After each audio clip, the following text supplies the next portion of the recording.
Hello children, welcome to असा education. आज हम ये जो चैप्टर कर रहे हैं ये है how, when and where, history book grade 8 chapter 1। इस चैप्टर को पूरा हम बहुत क्विक और पॉइंट वाइज स्टडी करेंगे। जो मेन पॉइंट्स इस चैप्टर के वो हम कंप्लीटली इसमें डिस्कस करेंगे। तो सबसे पहला पॉइंट आता है कि व्हाट इज हिस्ट्री। क्वेश्चन ये है कि हिस्ट्री क्या होती है। जो भी चेंजेस हुए अभी तक हमारे समय के साथ, उनको हम कहते हैं कि हमारे इतिहास में एक तरह से क्या हुआ, क्या क्या घटनाएं घटी, क्या क्या बदलाव आया, कैसे पहले चीजें होती थी और अब कैसे चीजों में चेंज आ गया है, ये पता चलता है। अगर हम कंपैरेटिव स्टडी करते हैं कि पहले क्या था अब क्या है, तो हम बीच में जो गुजरा हुआ वक्त है उसकी जरूर बात करते हैं। तो हमारे लिए यहाँ पर कौन कौन से वर्ड्स यूज होते हैं, बिफोर और आफ्टर। तो हिस्ट्री हम कह सकते हैं बदलाव के बारे में, जो समय के साथ हुए, चीजें पास्ट में पहले कैसी थी अब कैसी है, और इसमें ज्यादातर जो है हमारा समय आता है, यानी पहले क्या था और अब क्या है। एग्जाम्पल के लिए आप यहाँ देख सकते हैं कि इंडिया पहले कैसा था और आज की डेट में उसमें किस तरीके से चेंजेस आए हैं। फिर आता है क्वेश्चन कि जो हिस्ट्री है हम उसको डेट के साथ क्यों जोड़ते हैं। क्योंकि हम हिस्ट्री की बात करें, हिस्ट्री यानी इतिहास, इतिहास से लेके अब तक जो है, जो भी कुछ हुआ, जो भी घटनाएं हुई, वो समय बताता है, यानी एक समय की बात होती है। अब हमें इन्हीं डेट्स के माध्यम से ये पता चलता है कि बैटल्स कब हुए, कौन कौन सी घटनाएं हुई, कौन से रूलर रहे, उनकी क्या पॉलिसीज रही, किस सन में या किस साल में जो है किंग ने क्राउन पहना, उसकी कब मैरिज हुई, कब उसके बच्चे हुए, कौन सा उसने युद्ध लड़ा, और उसके बाद जो है गद्दी किसने संभाली। इसी तरह से पास्ट में जो लोग रहते थे वो क्या करते थे अपने जीने के लिए, किस चीज का उत्पादन करते थे, क्या खाते थे, ये पता चलता है। कौन कौन से शहर कब बने, मार्केट्स कैसे डेवलप हुए, कौन कौन से राज्य बने, उनमें नए नए आइडियाज का विस्तार कैसे हुआ, और समाज में या जो हमारी संस्कृति है उसमें किस तरीके का बदलाव आया, ये सब हमारे को जो है इतिहास में एक तरह से डेट्स के माध्यम से पता चलता है। इसीलिए हम जो है हिस्ट्री को इन डेट से जोड़ते हैं। अब यहाँ पर एक महत्वपूर्ण नोट है, मेन बात यह है कि जो 1817 था उसमें जेम्स मिल नाम के एक स्कॉटिश इकोनॉमिस्ट और पॉलिटिकल फिलोसोफर थे। इन्होंने अपनी एक बहुत बड़ी 3 वॉल्यूम वर्क जो है हिस्ट्री ऑफ ब्रिटिश इंडिया, इस बुक को लिखा, जिसमें उन्होंने इंडियन हिस्ट्री को डिवाइड किया 3 पीरियड्स में, हिंदू, मुस्लिम और ब्रिटिश। अब क्या वजह रही कि जो ब्रिटिशर्स हैं उन्होंने हिस्ट्री को जो है अलग अलग पीरियड्स में डिवाइड किया। तो उसके कारण क्या है, उनके अनुसार सारा जो एशियन सोसाइटीज थी वो अगर सभ्यता के मामले में देखा जाए तो यूरोप के मुकाबले बहुत ही लोअर लेवल में थी।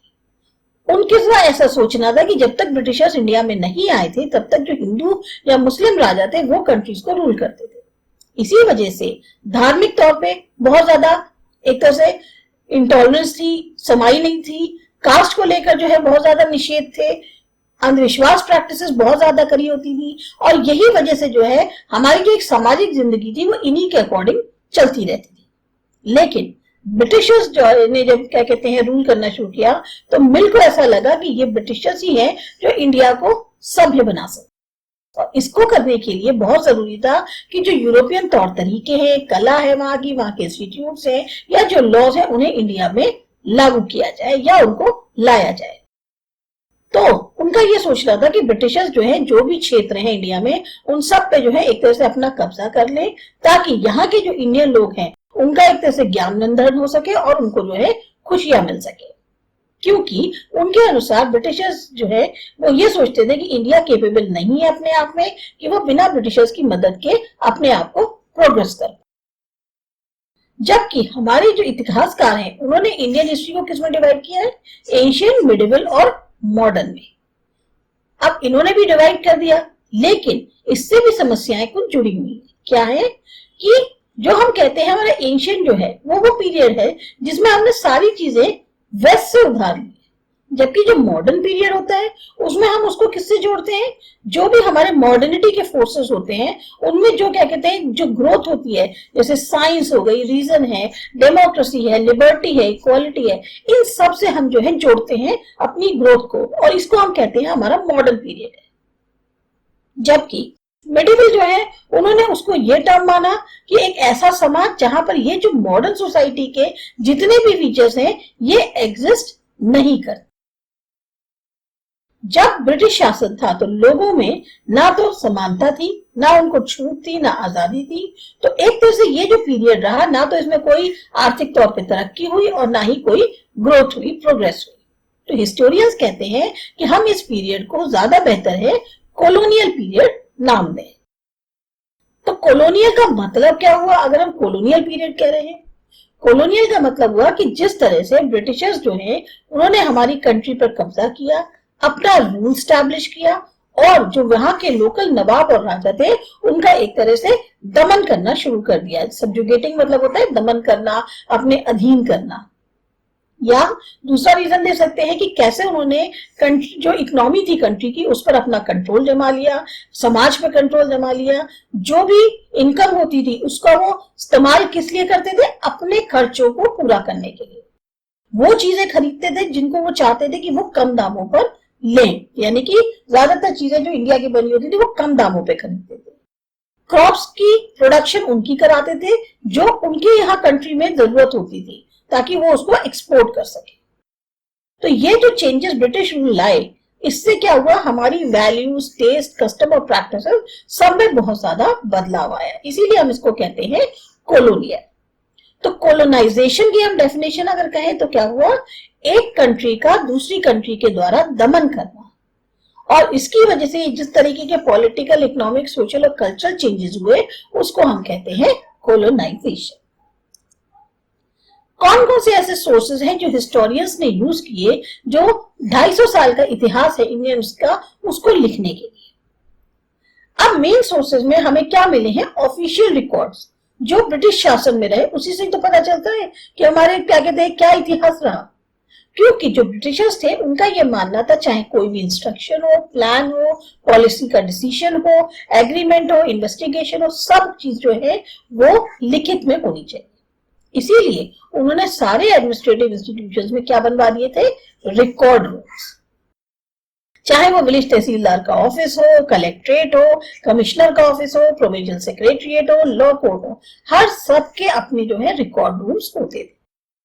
अब कुछ इंस्टीट्यूशंस हैं जैसे आर्काइव, लाइब्रेरीज हो गई, म्यूजियम्स हो गए, यहाँ पर क्या करते थे? जो इंपॉर्टेंट रिकॉर्ड्स हैं उनको वो संरक्षित करते थे, यानी प्रिजर्व नहीं, संरक्षित करके रखते।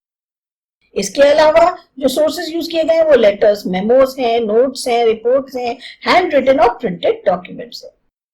ये सारे के सारे जो है ऑफिशियल रिकॉर्ड्स हैं जो ब्रिटिश एडमिनिस्ट्रेशन द्वारा करवाए गए थे। फिर आता है कि जो सर्वे हैं ये महत्वपूर्ण क्यों होते हैं? ब्रिटिशर्स का ये मानना था कि एक कंट्री को सही से अगर शासन करना है तो सबसे पहले उस कंट्री को सही तौर पे जानना बहुत जरूरी है। इसी वजह से उन्होंने क्या किया, जैसे गांव में थे वहां रेवेन्यू सर्वेस कंडक्ट करवाए। रेवेन्यू सर्वे मतलब देखते थे उन गांव की इनकम क्या है, कैसे इनकम होती है, फिर यहाँ की टोपोग्राफी कैसी है, सॉइल क्वालिटी है, यहाँ का जो है फूल पत्ती है, जानवर है, यहाँ की लोकल हिस्ट्री कैसी है, यहाँ पर फसल कितने कितने तरीके से उगाई जाती है। इन सब फैक्ट्स को उन्होंने लगा कि यही बहुत जरूरी है जानने के लिए, तभी हम किसी रीजन को बहुत अच्छे से एडमिनिस्ट्रेट कर पाएंगे। इसके अलावा हर 10 साल में जनगणना कराई गई ताकि डिटेल रिकॉर्ड जो है तैयार किया जा सके कि कितने लोग किस राज्य में रहते हैं, क्या कौन से कास्ट के हैं, कौन से धर्म को मानने वाले हैं और क्या उनकी ऑक्यूपेशन है, कामकाज करते हैं। इसके अलावा और भी बहुत से सर्वे कराए गए, बोटानिकल, जूलॉजिकल, आर्कियोलॉजिकल, एंथ्रोपोलॉजिकल और फॉरेस्ट सर्वे। अब एक चीज आती है कि जो ऑफिशियल रिकॉर्ड्स है ये हमें क्या नहीं बताते। ऑफिशियल रिकॉर्ड जो है ब्रिटिशर्स के द्वारा लिखाए गए थे, तो ये रिकॉर्ड्स हमें कभी ये नहीं बताते कि जो बाकी और लोग थे कंट्री के अंदर वो क्या सोचते थे। अगर उन्होंने कोई एक्शन किया तो उसके पीछे वजह क्या रही, इसके बारे में हमें ऑफिशियल रिकॉर्ड से नहीं पता चलता। वजह क्या है? क्योंकि ये जो ऑफिशियल्स थे ये ज्यादातर ब्रिटिशर्स थे, तो उन्होंने जो रिकॉर्ड्स में लिखवाया वो वही लिखवाया जो ऑफिशियल्स सोचते थे, उनमें जिस चीज में उनको इंटरेस्ट होता था, या वो ये चाहते थे कि आगे आने वाली जो पीढ़ियां हैं उनके लिए सुरक्षित करा जाए। तो वो ज्यादा अच्छा था कि जो ब्रिटिशर्स सोचते थे उनके नजरिए से जो है चीजों को लिखा गया है। तो यह है आपका कंप्लीट चैप्टर पॉइंट वाइज। और डिटेल चाहिए और ज्यादा एक्सप्लेन करना है तो आप कमेंट करके बता सकते हैं। मिलते हैं फिर अगले चैप्टर।